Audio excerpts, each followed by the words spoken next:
जय हिंद साथियों, आप सभी को मेरा प्यार भरा नमस्कार। मैं मुकेश यादव, मैं टारगेट से। और आज हम लोग पढ़ेंगे कक्षा 10 की मैथ एक्सरसाइज 12.3 का क्वेश्चन नंबर 8। यदि हम बात करें तो पिछली क्लास तक जो है वो हमने इस एक्सरसाइज का क्वेश्चन नंबर 7 तक हम लोगों ने कंप्लीट कर लिया और आज हम क्वेश्चन नंबर 8 समझने की कोशिश करते हैं। इमुना समझेगा आकृति 12.26 में। तो जैसा कि आकृति को हमने व्हाइट बोर्ड पर बनाने का प्रयास किया है और आप देख सकते हैं आकृति 12.26 में एक दौड़ने का पथ है, ठीक, रेसिंग ट्रैक, जिसमें धावक का होता है, दौड़ता है, किनारे किनारे से दौड़ता है। तो कह रहा है कि दौड़ने का पथ दर्शाती है जिसके बाएं और दाएं सिरे अर्धवृत्ताकार है। अगर मैं ऐसे खड़ा हो जाता हूँ, ये मेरा बायां हाथ है और ये मेरा दायां हाथ है, तो कह रहा है ये बायां सिरा ये भी वृत्ताकार है और वही अर्धवृत्त, वृत्त से ही अर्धवृत्ताकार। ये समझ लो, ये है तो वृत्ताकार, तो कहेंगे तो ये भी वृत्ताकार है और ये भी वृत्ताकार है। लेकिन दाएं और बाएं सिरे यदि हम बात करें तो ये भी अर्धवृत्त बन रहा है और ये भी अर्धवृत्त बन रहा है, क्योंकि पूरा तो वृत्त बन नहीं रहा है। तो ये भी अर्धवृत्त है और ये भी अर्धवृत्त है, ठीक। आगे समझिएगा ध्यान से। हाँ, जिसके बाएं और दाएं सिरे अर्धवृत्ताकार है, ये भी अर्धवृत्ताकार है और ये भी अर्धवृत्ताकार है। इसे हमने डॉट डॉट लाइन से शो करके दिखा दिया कि कितने दूर तक अर्धवृत्त बन रहा है। दोनों आंतरिक समांतर रेखाखंडों के बीच की दूरी 60 मीटर है। दोनों आंतरिक मतलब अंदर, ये अंदर का ये है, ये इन दोनों के बीच की डिस्टेंस जो है वो 60 मीटर है। जैसा कि हमने यहाँ पर दिखा भी दिया है, तीर के माध्यम से शो करके दिखा दे ताकि आपको ये पता होता रहे कि ये डिस्टेंस जो है वो 60 मीटर है। आगे बढ़ जाते हैं। तथा इनमें से प्रत्येक रेखाखंड प्रत्येक रेखाखंड 106 मीटर लंबा है। रेखाखंड की बात कर रहा है, ये मुन्ना रेखाखंड यहाँ से यहाँ तक न है, इधर तो वृत्ताकार हो गया तो परिध का काम कर जाएगा ना। तो यानी यहाँ से लेकर यहाँ तक की डिस्टेंस कितना है, 106 किलोमीटर। तो अगर ये 106 है तो ये भी तो 106 हो जाएगा, इसलिए हम ध्यान नहीं रखें। यदि यह पथ 10 मीटर चौड़ा है, यानी रस्तवा जोन बा, यानी एकर चौड़ैया जोन बा, ये 10 मीटर बा, कितना बा, हर जगह 10 मीटर।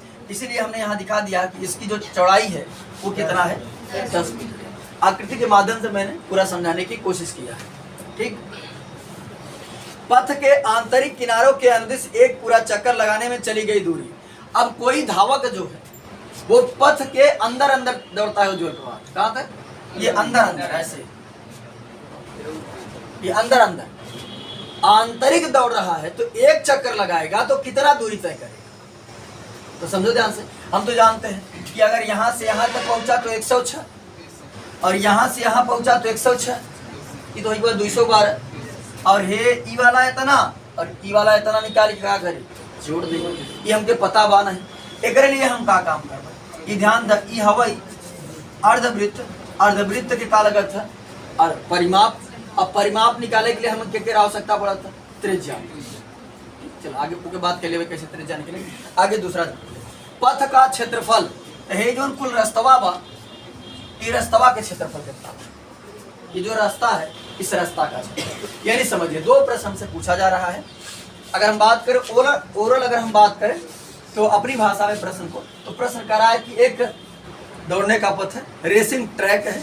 यदि हम बात करें कि इसके दोनों सिरे जो है वो अर्धवृत्ताकार हैं और इनके जो रेखाखंड हैं, समांतर रेखाखंड, उनके यानी वो कितने लंबे हैं, 106 मीटर लंबे हैं। अगर अंदर की हम बात करें, इन दोनों को आंतरिक दूरी कितनी है, 60 है और पथ की चौड़ाई कितना है, 10 मीटर है। तो करा अगर कोई ये अंदर ट्रैक पकड़ कर दौड़ रहा है तो एक चक्कर लगाएगा तो कितना दूरी तय करेगा। दूसरी बात हमसे पूछा जा रहा है, इस पथ का क्षेत्रफल, ये रास्तवा का क्षेत्रफल बताइए, रास्ते का क्षेत्रफल बताना है। तो समझिएगा, मैं पहले क्वेश्चन को सॉल्व करने की कोशिश करता हूँ, फिर दूसरा क्वेश्चन सॉल्व करता हूँ। तो पहला समझिएगा बच्चे ध्यान से, अगर मैं बात करूँ अंदर दौड़ेगा कितना दूरी तय करेगा, तो समझिएगा ध्यान से। अगर बात करूँ यहाँ से यहाँ तक जाएगा तो कितना हो जाएगा, 106 और यहाँ से यहाँ तक जाएगा तो कितना हो जाएगा, ये तो हमको साफ शब्दों में पता है, कोई दिक्कत नहीं है। अब अगर हम बात करें तो हमें ये निकालना है। अब इसके लिए हमें चाहिए, ये अर्धवृत्त है तो हमें चाहिए रेडियस, क्या चाहिए, बोले हमने का लिखा है उसको बता देते हैं आपको। रेखाखंड की लंबाई, यानी ये रेखाखंड की लंबाई 106 मीटर हमने लिख दिया।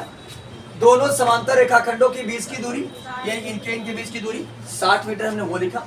आंतरिक त्रिज्या अगर हम बात करें बच्चे, अब अगर पूरा 60 बा तो 60 के आधा कितना हुए 30। तो त्रिज्या जो है ये देखो, अगर ये अर्धवृत्त बात है यहाँ से लेके यहाँ तक व्यास काम करी नहीं, तो व्यास का आधा क्या होती है त्रिज्या। तो हमने लिख दिया कि आंतरिक त्रिज्या कितना हो गई 30 मीटर, और पथ की चौड़ाई कितना है, पथ की चौड़ाई 10 मीटर है। अब अगर हम बाहरी त्रिज्या बात करें, बाहरी त्रिज्या, तो देखा ध्यान से थोड़ा समझा, कंफ्यूज मत हुआ कि अगर हम केंद्र से किनारे की तरफ जाते का होए त्रिज्या होए ना, केंद्र से किनारे जाते का होए त्रिज्या। तो यहाँ से यहाँ तक जब गए है तो इधर है 30, और है कितना चौड़ा बा, तो अब यहाँ से यहाँ तक जाते 30 से 10 30 तो हमारे इतने पहले से रहा, और 10 ही तो 30 10 40। तो बाहरी त्रिज्या का होगी 40। आंतरिक त्रिज्या को हमने R1 लेट कर लिया और बाहरी त्रिज्या को हमने R2। तो पहले हम बात करते हैं भैया कि एक चक्कर ये अंदर अंदर जाएगा तो कितना दूरी तय करेगा, हम वही समझते हैं। यहाँ लिखेंगे हम क्या पूछा था पहला हमारा, पथ के आंतरिक किनारों के अंदर एक चक्कर लगाने में चली गई दूरी, आंतरिक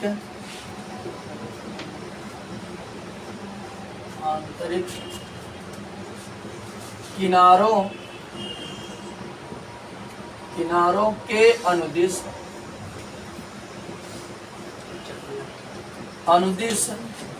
कुल दूरी। अभी लास्ट में हिंदी बोल देंगे, लिख लीजिएगा, यहाँ थोड़ा सा हम शॉर्ट लिखते हैं। कुल दूरी बराबर, यानी आंतरिक किनारों की कुल दूरी हमें पता करना है। तो समझिएगा पहले दोनों रेखाखंडों की लंबाई, ये साफ शब्द में हमको पता है, यहाँ लिखेंगे दोनों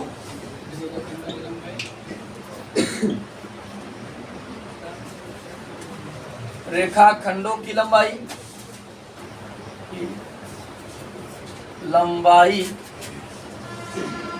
प्लस कितने अर्धवृत्त बन रहे हैं, एक इधर और एक उधर, यानी क्या दोनों अर्धवृत्तों की क्या लिखें, सावध बोलो, अरे वृत्त के लिए परिधि निकलती है, दोनों अर्धवृत्तों की परिधि या परिमाप। तो चलिए हमने वही लिया कि आंतरिक किनारे के अनुदिश कुल दूरी, तो दोनों रेखाखंडों की लंबाई प्लस दोनों अर्धवृत्तों की परिधि। ये बच्चे समझिएगा ध्यान से, यहाँ 2 था तो 2, रेखाखंड की लंबाई कितना है 106, हो गया 106, फिर प्लस वहां भी 2 था तो 2। अर्धवृत्त की यदि हम परिधि की बात करें तो बच्चे वृत्त की परिधि होती है 2 पाई r, अर्धवृत्त की हो जाएगा 2 पाई r अपन 2, इसका भी आधा निकालना हो, क्या हो जाएगा 2 पाई r अपन 2। तो हाँ ये बच्चे समझिएगा ध्यान से, यदि हम अर्धवृत्त की परिधि की बात करें तो अर्धवृत्त का परिधि होता है पाई r प्लस डी, इसको जानते रहिएगा, पाई r प्लस डी, यानी कि पाई और यहाँ डी, चाहे तो पाई r प्लस डी लिखो या फिर पाई r प्लस 2r भी लिख सकते हो, r को कॉमन कर लोगे तो पाई प्लस 2 होता है, यानी वृत्त की परिधि जानते रहिएगा, इतने शब्दों में लिखी जा सकती है। और यहाँ समझिएगा कि यहाँ मैंने क्यों नहीं लिया, क्योंकि वो जो धावक आएगा, देखो अर्धवृत्त का परिधि का सेंस आपका निकालते हैं, जैसे अगर ये वृत्त है तो यहाँ से अगर आधे से बांटेंगे, और जब इसके सेंस में अगर हम पूछेंगे कि अर्धवृत्त की परिधि बताओ, ये बच्चे आप ये कुल मिलाकर टोटल लंबाई बताओगे यहाँ तक, और जो आप पाई r बता रहे हो वो केवल इतने का बता रहे हो, इसका नहीं बताते। ये हो जाएगा पाई r प्लस, और यहाँ पर हमने पाई r प्लस डी इसलिए नहीं लिया क्योंकि जो धावक आएगा वो ऐसे आ रहा, चलता चलता आ रहा, तो ऐसे घूमते चला जाएगा, वो यहाँ नहीं जाएगा। ठीक, यहाँ लिख देंगे अर्धवृत्तों की परिमाप लिख देते हैं, अर्धवृत्तों का अर्धवृत्ताकार भागों का, चलो जगह नहीं कोई सोचो, परिमाप। यहाँ समझिएगा बच्चे आप ये भी लिख सकते हैं कि दोनों अर्धवृत्ताकार भागों का परिमाप या दोनों अर्धवृत्ताकार भागों की लंबाई, या अर्धवृत्ताकार भाग कर दीजिएगा जरूर, लिख ही देते हैं, दोनों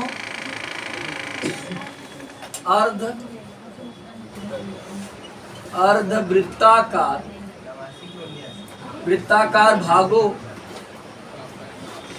भागों का परिमाप। अब सही है, हमने लिख दिया ये, केवल हम किसी बात कर रहे हैं जो वृत्ताकार भाग है उसी की बात कर रहे हैं। ठीक, ये जानते रहिएगा कि वृत्त की जो परिधि होती है वो क्या होती है, पाई आर प्लस डी या पाई आर प्लस 2r या पाई ब्रैकेट में आर ब्रैकेट में पाई प्लस 2, ये जानते रहिएगा। ठीक, चलिए बच्चे समझिएगा बाकी सब। तो अगर हम अगर वृत्त रहा होता तो वृत्त का होता है 2 पाई आर, अर्धवृत्ताकार भाग है यानी आधे भाग है, ये इतना ही भाग है, इसका क्या हो जाएगा अपान 2। ठीक, तो यहाँ समझे, यहाँ हम 2 से 2 काट देते हैं और ये समझे जो हमने लिखा अर्धवृत्ताकार भागों का परिमाप ऐसे लिखिएगा, हमारे पास जगह नहीं था इसलिए हमने ऊपर त्रुटि का चिन्ह लगा करके लिख दिया है। ठीक, अब इसको मुन्ना हम सॉल्व कर देते हैं तो समझिएगा ध्यान से। ये हमारा हो जाएगा 106 गुना 212 प्लस 2 इंटू पाई का मान 22/7 और रेडियस कितना बच्चे आंतरिक, यहाँ लिखेंगे R1 क्योंकि आंतरिक त्रिज्या को हमने क्या माना है R1 माना है। R1 कितना बच्चे हमारा 30। यहाँ जब हम करेंगे तो हो जाएगा 212 प्लस इसका करेंगे कितना आ जाएगा 1320, 2 का गुणा 22 में करें 22 गुना 44, 44 गुना 30 में करेंगे 1320/7। अब इसका लासा लेकर के सॉल्व करेंगे, यानी इसका गुणा इधर कर दो तो 1 इसके बटे 1 माना जाता है, जैसे भी आप करना चाहेंगे। तो यहाँ आ जाएगा हमारा 12 से 7 दूनी 14 और 12 से 84, 1484 और प्लस 1320/7। अब इसको हम क्या काम करेंगे बच्चे, जोड़ देंगे तो 14 13 2700 और 20 जोड़ेंगे तो 2800, 2804/7। ठीक, यानी कि जो धावक है अगर वो एक बार हिंदी हम कर अच्छा मीटर दिया, क्योंकि यूनिट हमको मीटर में दिया था तो मीटर रहेगा। अब लास्ट में हिंदी में जरूर लिख लीजिएगा कि पथ के आंतरिक किनारों के अनुदिश, लास्ट में हिंदी लिखेगा अतः पथ के आंतरिक किनारों के अनुदिश एक पूरा चक्कर लगाने में चली गई दूरी बराबर 2804/7 मीटर। अब इसको चाहो तो आप वो भाग देकर किलोमीटर में चल करते, लेकिन आने को कोई दिक्कत नहीं है। ठीक, तो छोटा हो जाएगा। तो यहाँ समझिए हमने पहले प्रश्न का जवाब दिया, अब हम किसका देंगे दूसरे प्रश्न का जवाब। थोड़ा सा हमारे पास जगह कम पड़ रही है तो ये पहला वाला हम मिटा देते हैं, फिर दूसरे को बात करते हैं। तो ये बच्चे दूसरे में हमसे पूछा जा रहा है कि ये जो पथ है, ये जो रास्ता है, इस रास्ते का क्षेत्रफल बता दीजिए। तो समझिएगा रास्ते का क्षेत्रफल मैं कैसे बता सकता हूँ, समझिएगा ध्यान से। यानी ये जो रास्ता है, जिस रास्ते पर धावक दौड़ रहा है, इस रास्ते का क्षेत्रफल बताना है। ये मुन्ना समझिएगा ध्यान से, अगर मैं यहाँ से यहाँ तक की बात करूँ, ये जो मैं कलर कर दे रहा हूँ, अगर यहाँ तक की मैं बात करूँ तो ये हमारा जो है ये आयत बन रहा है, क्योंकि ये लंबाई यहाँ से यहाँ तक 106 और इतनी हो गई चौड़ाई तो 10, तो ये हमारा बन जा रहा है आयत। क्या बन रहा है संदीप जी? आयत। ठीक, ये हमारा बन रहा है आयत, यानी इसका क्षेत्रफल मैं आसानी से निकाल सकता हूँ, कोई दिक्कत नहीं। यह है कोई दिक्कत? चलिए, इसका हमको दिक्कत नहीं होगा। इसी प्रकार से यदि मैं बात करूं इधर नीचे का जो है ये भी आयत बन रहा है, क्योंकि अगर उसकी लंबाई कुल मिलाकर बच्चे समझिएगा ध्यान से,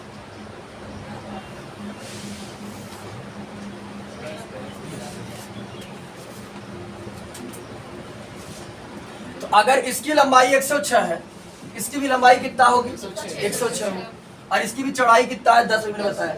इसका क्षेत्रफल मैं इसका क्षेत्रफल मैं आसानी से निकाल सकता हूँ। ठीक, तो अब समझिए, अब बचता है इसका क्षेत्रफल। इसका क्षेत्रफल हम कैसे निकालेंगे तो समझिएगा ध्यान से बच्चे। ये बन रहा है हमारा का अर्धवृत्त बन रहा है। तो हमने कहा हम क्या काम करें, पहले मैं इतना क्षेत्रफल नहीं, बस भाई पहले मैं पूरा क्षेत्रफल निकाल लूँ। देखो ऐसे बताऊंगा तो समझ आ जाएगा। मान लेते हैं ऐसे है कुछ, पहले मैं पूरा क्षेत्रफल निकाल लूँ। जब पूरा क्षेत्रफल निकालूंगा तो सब आ जाएगा, और इस पूरे क्षेत्रफल में से मैं इतना घटा दूं। ये देखो क्या बचा, रास्ता वही ना बचा है ना, घटाना में इसमें घटाना।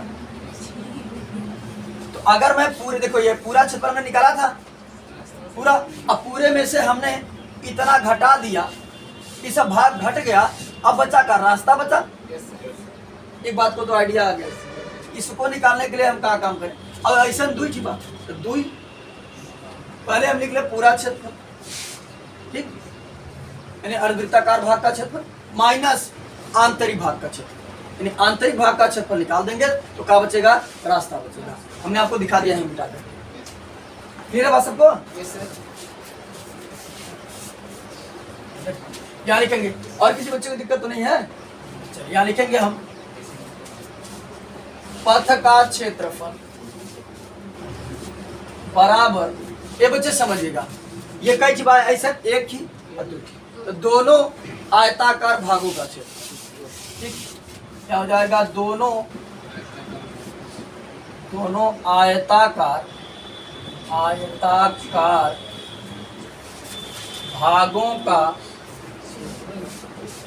भागों का क्षेत्रफल, फिर प्लस, पहले तो मैं इसका निकालूं, किसका? दोनों, दो है तो दोनों लिखेंगे, दोनों या फिर दोनों बाह्य वृत्त का क्षेत्रफल लिख दिया, कुछ भी लिख दिया, वृत्त, दोनों वृत्ताकार भागों का क्षेत्रफल, दोनों वृत्ताकार भागों का क्षेत्रफल, यानी जब हम वृत्ताकार भागों का क्षेत्रफल कहें तो समझ लीजिए कि कुल आ गया। अब उसमें से घटाना क्या है हमको?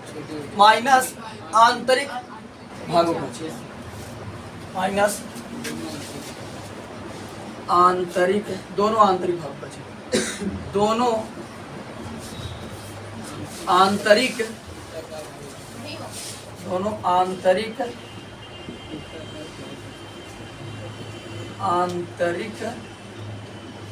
वृत्ताकार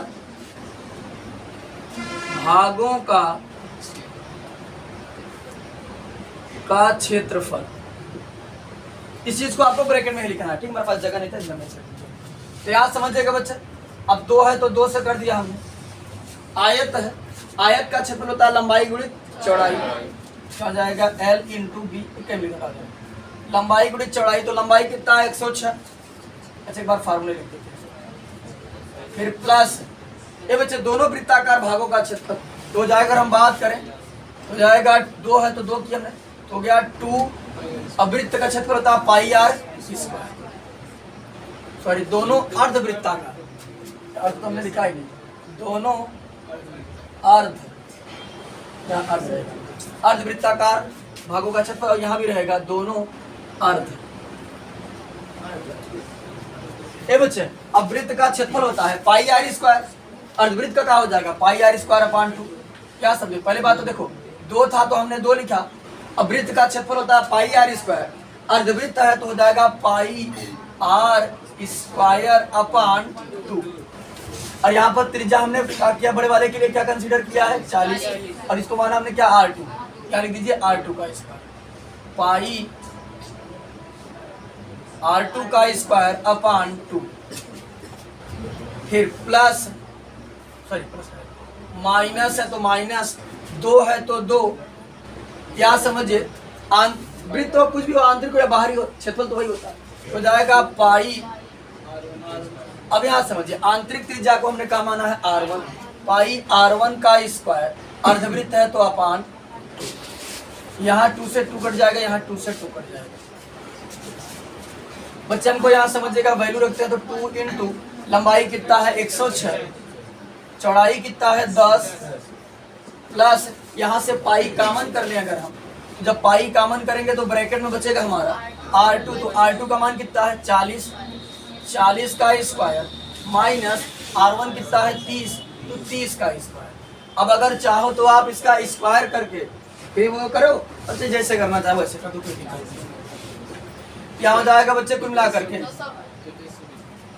106 दूना 212, 1 0 बढ़ जाएगा, 2120। पाई का मान रख दो 22/7, यहाँ चाहो तो लगा दो a square minus B square, एक क्वेश्चन a माइनस बी, एक क्वेश्चन a प्लस बी। अच्छा स्क्वायर करके तो कोई दिक्कत नहीं, स्क्वायर कर तो सरल है। 40 का स्क्वायर 1600 और 30 का स्क्वायर 900, यहाँ बनेगा बच्चे हमारा 2120 प्लस 22/7। अब यहाँ समझिए बच्चे, 1600 में से 900 घट गया तो आ गया 700, 7 से काट दोगे तो यहाँ आ जाएगा 100, यहाँ हो जाएगा बच्चे 2120, और 22 में 100 गुणा करेंगे तो हो जाएगा 2200, और जोड़ देंगे तो कितना हो जाएगा 21 22 43, 4320, 4320, क्योंकि ये क्षेत्रफल है इसलिए स्क्वायर में होगा तो मीटर, क्योंकि यूनिट हमको मीटर में दिया था। ये हो गया पथ का क्षेत्रफल। ठीक, थोड़ा सा इसमें लिखना ज्यादा था, बाकी क्वेश्चन कठिन नहीं। तो आज की क्लास में हमने एक्सरसाइज 12.3 का क्वेश्चन नंबर 8 जो है उसे कंप्लीट कर लिया है। बाकी जो बचे हुए क्वेश्चन है उसे नेक्स्ट क्लास में कंप्लीट करने का प्रयास करेंगे। इस वीडियो में इतना ही, बाकी मिलते हैं नेक्स्ट वीडियो में, तब तक के लिए जय हिंद।